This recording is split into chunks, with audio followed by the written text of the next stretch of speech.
გამარჯობა, მე ვარ თამარ მიქაძე 26 წლის გურიიდან და ამ ვიდეოში მინდა ვისაუბრო იმ სიკეთეების შესახებ, რომლებსაც ევროკავშირი ქართველ ახალგაზრდებს თავაზობს. მე მინდა გესაუბროთ ჩემს მოხალისეობრივ გამოცდილებაზე პოლონეთსა და ესპანეთში.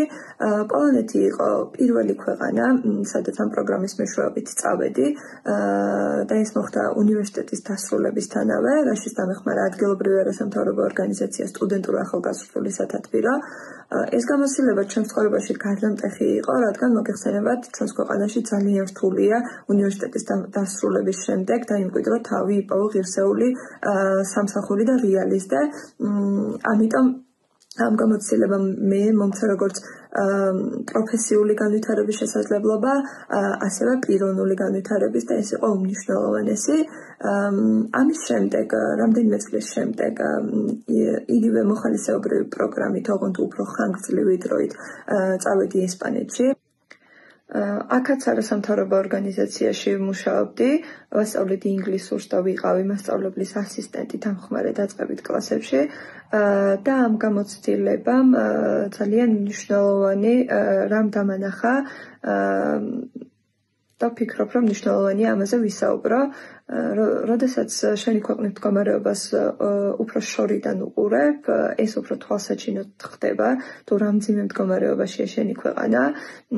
როდესაც ვუყურებდი იქაურ ბავშვებს, იქაურ სწავლის მეთოდებს, ვუყურებდი, რომ იქ არც ერთ ბავშვს არ შიოდა, არც ერთ ბავშვს აყავდა ემიგრანტი დედა, არც ერთ ბავშვს არ ეშინოდა კითხვის დასმის. მათ არ უწევდათ სწავლა სტრესულ გარემოში, კიდევ უფრო სევდიანი სანახავი იყო ის რეალობა, რაც ჩვენს ქვეყანაში იყო. ამ განსხვავებებსა და ევროპულ კეთილდღეობებზე საუბარი შორს წაგვიყვანს და მინდა მოკლედ ვთქვა, რომ ის შესაძლებლობები, რაც მე მომეცა და რამაც უდიდესი წვლილი შეიტანა ჩემი პიროვნების ჩამოყალიბებაში, მინდა რომ სხვა ახალგაზრდებსაც მიეცათ, მინდა რომ ისევე ლაღად ცხოვრობდნენ ქართველი ბავშვები, როგორც ესპანელები, მინდა რომ ისეთივე მშვიდი, უზრუნველი და ღირსეული სიბერე ჰქონდეთ ქართველ მოხუცებს, როგორიც ეს ევროპაში აქვთ.